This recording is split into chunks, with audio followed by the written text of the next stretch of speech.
ఈరోజు రాయచోటిపట్నంలో అయిన issue both Hindu and Muslim sides దీంట్లో తప్పు ఉంది.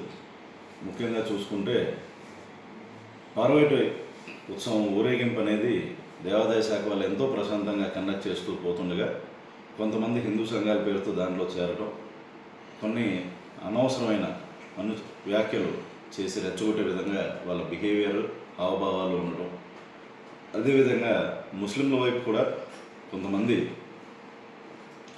ఆ జంక్షన్లో ఉండి అసలు ఒక ఊరేగింపు వెళ్ళకూడదు అనే అర్థం వచ్చేటట్టు వాళ్ళ మాటలు బిహేవియర్ ఉండటం, అదేవిధంగా మసీదులో కూడా కొంతమంది మత పెద్దలు కూడా రెచ్చగొట్టే విధంగా పోలీసులు మమ్మల్ని మోసం చేశారు అంటూ కొన్ని అన్నెసరీ వ్యాఖ్యలు చేస్తూ దాంట్లో అనౌన్స్మెంట్స్ ఇవ్వడం వల్ల బోత్ సైడ్స్ ఉన్న ఆకతాయిలు ముఖ్యంగా చూసుకుంటే దీంట్లో పెద్దలు కొంతమంది బోత్ సైడ్స్ కూడా వాళ్ళని సమయం పాటించేదానికి సహకరించడానికి ఎంతో కష్టపడ్డారు.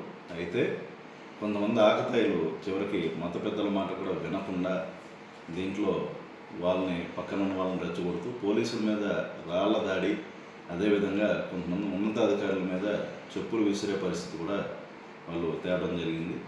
తద్వారా ముస్లిం సైడ్ దాదాపు ఒక 1000 మంది వరకు ఇటువంటి ప్రోత్సాహం వల్ల గుమిగూడి ఈ చర్యలకు పాల్పడ్డారు.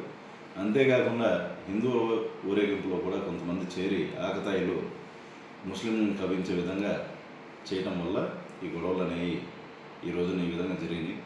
అయితే దీంట్లో బోత్ సైడ్స్ మీద కూడా చట్టపరంగా కఠినమైన చర్యలు ఉంటాయి.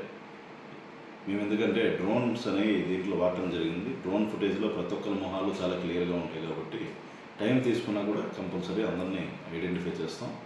అయితే దీంట్లో భాగంగా పోలీసుల మీద రాళ్ళు రువ్వడము, అంతేకాకుండా చెప్పులు ఇటువంటి విసిరడంతో అక్కడ పరిస్థితి అదుపు చేసేందుకు కానీ స్వల్పమైన లాఠీచార్జ్ చేయడం జరిగింది. ఆ స్వల్ప లాఠీచార్జ్లో మా వాళ్ళకు కూడా కొన్న మైనర్ గాయాలైనవి, అదేవిధంగా లాఠీచార్జ్లో కూడా కొంతమంది మైనర్ గాయాలైనట్టు గుర్తించాం. అయితే వీళ్ళందరినీ కూడా అదుపులోకి తీసుకుని ప్రశ్నిస్తున్నాం. ఎవరెవరైతే దీంట్లో భాగస్తులు ఉన్నారో, ఎవరైతే రెచ్చగొట్టారో వాళ్ళందరూ వీడియోలు కూడా మా దగ్గర ఉన్నాయి. కంపల్సరీ వాళ్ళ మీద చట్టపరంగా కఠినమైన చర్యలు తీసుకుంటాం. ఈ ఇన్సిడెంట్కి సంబంధించి ఎవరైనా కూడా పుకార్లు రేపినట్టయితే వాళ్ళ మీద కఠినమైన చర్యలు తీసుకోవడం జరుగుతుంది.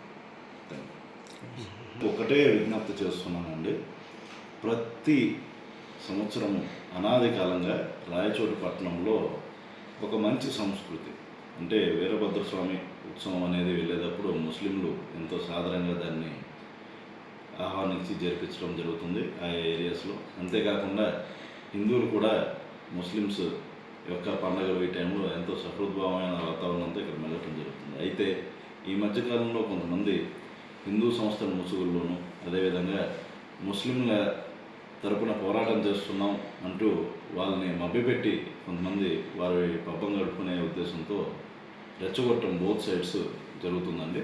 వీరి ఆగడాల వల్ల ఇటువంటి మంచి వాతావరణం చెడిపోయి బయటికి కంపల్సరీగా ఒకరికొకరు కొన్ని సిచ్యువేషన్స్లో ఎదురుపడితే గొడవలు అయ్యే పరిస్థితిని ఈరోజు కల్పిస్తున్నారు. కాబట్టి ఇటువంటి వారిని అందరినీ ఐడెంటిఫై చేసి ఇక్కడ నుండి ఎటువంటి పొరపాటున కవింపు చర్యలకు పాల్పడ్డా ఎలాంటి సందర్భంలో అయినా కఠినమైన చర్యలు వీరి మీద తీసుకుంటాం.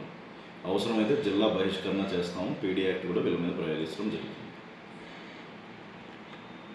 సున్నితమైన అంశాలు సోషల్ మీడియాల ద్వారా రెచ్చగొట్టే విధంగా చేస్తున్నారు. రెచ్చగొట్టే వ్యాఖ్యలు ఎవరు చేసినా కూడా వాళ్ళని ఇమీడియట్గా అరెస్ట్ చేసి చట్టపరంగా తీవ్రమైన చర్యలు తీసుకుంటాం.